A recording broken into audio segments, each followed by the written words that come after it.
Então você carrega o Senhor Jesus. Quem recebe você, está recebendo o próprio Senhor Jesus. Então, meu irmão, se você carrega o Senhor Jesus, você está carregando quem? A salvação. Você está carregando a cura, a libertação, o Espírito Santo.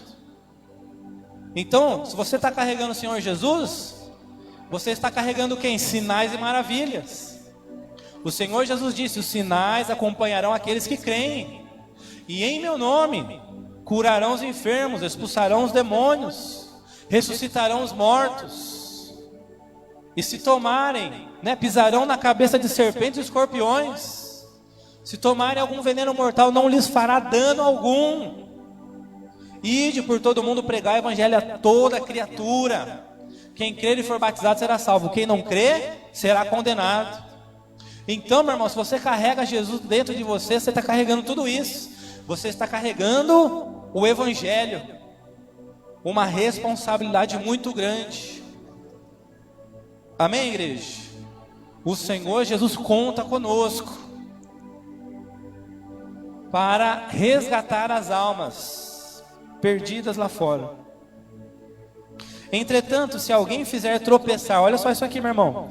Entretanto, se alguém fizer tropeçar um destes pequeninos que creem em mim, melhor lhe seria amarrar uma pedra de moinho no pescoço e se afogar nas profundezas do mar. Perdeu a chance de dar um pulo da cadeira aí, meu irmão. Vou traduzir para você. Jesus está falando assim: olha, se mexer com um dos meus pequeninos, está mexendo comigo. Olha, perdeu a chance de dar um pulo aí, meu irmão. Vou falar de novo. Se mexer com um dos meus pequeninos, está mexendo comigo. Ou seja, o que Jesus está falando? Se levantar contra os meus filhos, meus pequeninos, meus ungidos, está se levantando contra mim, diz o Senhor. E ai daquele que tentar fazer tropeçar um dos meus pequeninos. Melhor lhe seria amarrar uma pedra de moinho no pescoço e se jogar no mar, meu irmão, do que mexer com os meus escolhidos. Cadê os escolhidos do Senhor aqui nessa noite? Onde é que estão os ungidos do Senhor, meu irmão? O Deus que você serve ainda é o Deus que defende os seus ungidos.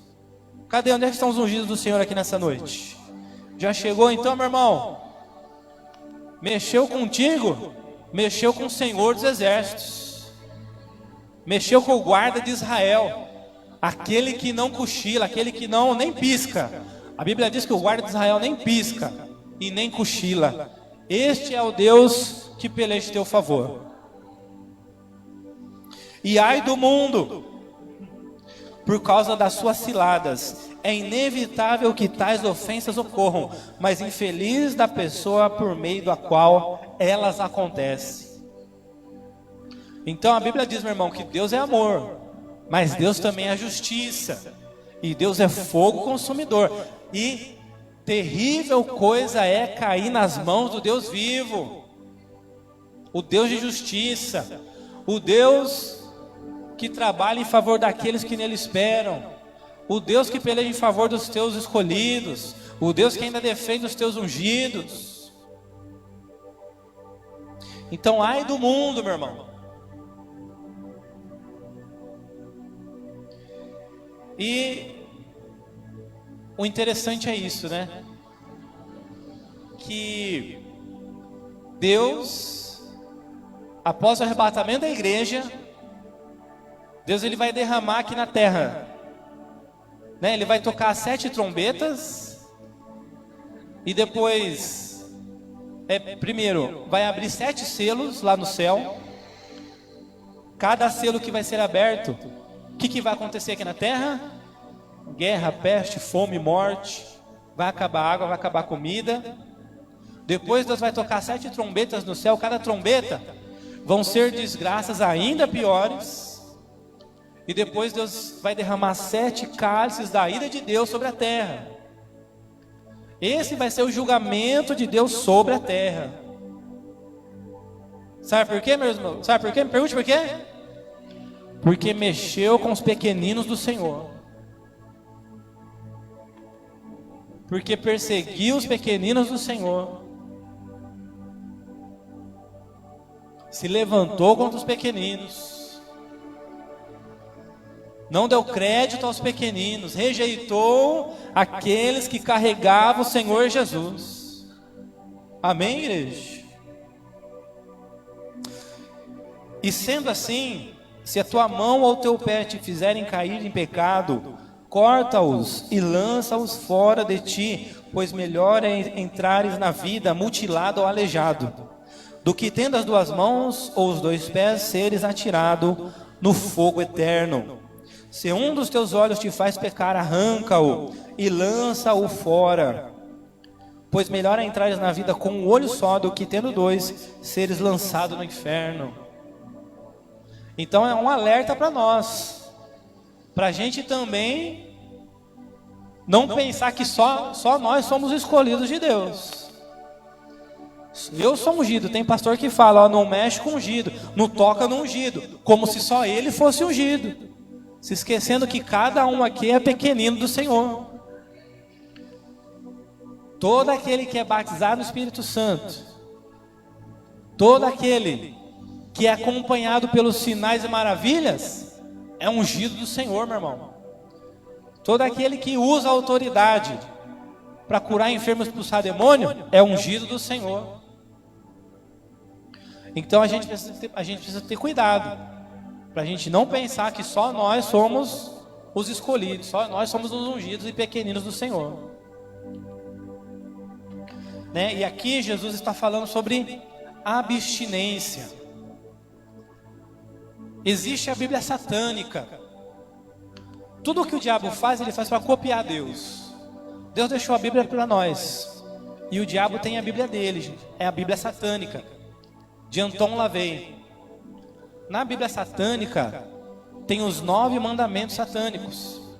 E resumindo, esses mandamentos diz o seguinte, olha, Deus não existe, você é o Deus da sua vida, e se o pecado te faz feliz, então o que importa é que você seja feliz a qualquer custo. Isso se chama indulgência. Indulgência, meu irmão, significa a aceitação de tudo. Então o diabo, ele quer que você aceite tudo. Então se você nasceu inclinado para o pecado, você deve aceitar isso para a sua vida. Se você nasceu inclinado para matar, para roubar, para destruir, para adultério, para prostituição, para fornicação, homossexualidade, para tudo, meu irmão. Então que você, se isso te faz feliz, você deve aceitar isso para a sua vida. Isso chama indulgência, aceitação de tudo. Mas Jesus não. Jesus prega a abstinência. O que é? Corta fora. Teu olho te faz pecar, arranca fora. Tua mão está te fazendo pecar, corta fora. O teu pé, arranca. Ou seja, corta fora da tua vida tudo que não presta, meu irmão. Tudo que te afasta de Deus. Tudo que te faz tropeçar. Porque é melhor você entrar no céu, faltando pedaço, do que inteiro para o inferno. Tende todo cuidado, para que não desprezeis a qualquer destes pequeninos, pois eu vos asseguro que os seus anjos dos céus veem continuamente a face de meu Pai Celestial. O que a Bíblia fala em Salmos 37? Que o anjo do Senhor acampa ao redor daqueles que temem a Deus. Cadê o povo que teme a Deus? Então o anjo do Senhor acampa ao teu redor, meu irmão. Olha só, e esses anjos são dedo duro. Porque se levantar contra você, o que Jesus está falando? Que o anjo que acampa ao teu redor, ele vai na mesma hora, vai lá para Deus, para contar o que está acontecendo. Para falar, o anjo chega lá e fala, olha, papai, estão se levantando contra o teu filho lá embaixo. O teu pequenino, teu ungido, teu escolhido. Então, meu irmão, os anjos, a Bíblia diz em Hebreus, os anjos são nossos ministradores. Sabe o que significa isso? Os anjos foram criados para nos servir. Sabia disso, meu irmão? Você não pode dar ordem aos anjos. A Bíblia não diz isso. Tem muita gente que confunde aí. Eu já vi. Tem uma apóstola. Ela se chama de Apóstola Sol. Ela tem uma espadinha, diz que é a espada do Miguel. Aí ela fica o tempo todo lá, ô Miguel, agora, vai lá Miguel, e faz isso, faz aquilo, e toca lá, e não sei o que tem e tal. É heresia, é falsa profeta. Porque a Bíblia não diz que nós temos que dar, a gente não tem autoridade para dar ordem aos anjos. A gente pede a Deus, e Deus dará ordem aos anjos a nosso respeito. É o que está no Salmo 91. E é o que o diabo disse para Jesus no deserto, nos 40 dias no deserto. Quando o diabo disse assim para Jesus, né? O diabo levou Jesus pro topo do templo. E o diabo falou assim: olha Jesus, se tu és o Filho de Deus, se lança aí daí para baixo. Porque, olha só, o diabo usou a Bíblia. Porque a Bíblia diz que dará ordem aos anjos a teu respeito. Aí o que Jesus falou? Também está escrito: não tentarás o Senhor teu Deus. Então nós não temos que dar ordem aos anjos. É por isso que eu oro, todo dia eu oro. Papai amado, Santo Benito, dá ordem aos teus anjos, Senhor, para pelejar em nosso favor, para acampar ao nosso redor, pelejar ao nosso favor e dar livramento.